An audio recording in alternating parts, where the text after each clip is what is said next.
And how do we do so?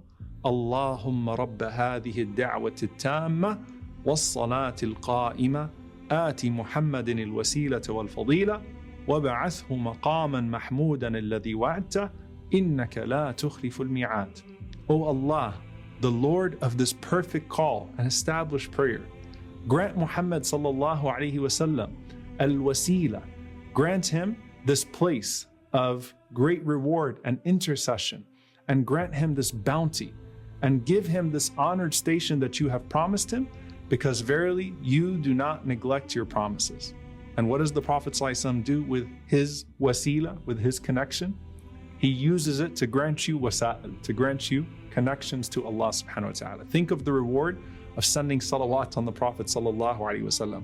This is even more special than that. You have the intercession of the Prophet sallallahu alaihi wasallam. Now here's the thing. The Prophet sallallahu alaihi wasallam said, ask for al-wasila for him, which is at the top of al-firdaus, and it's for one person. But he said, ask for al-firdaus for yourself. And when you think about what Jannah means to you and what you want in al-Jannah, you know, a lot of people will start to mention things that are okay to mention, right? Anything you're abstaining from in this life and you're asking Allah subhanahu wa ta'ala for in the next, you shouldn't be ashamed of that.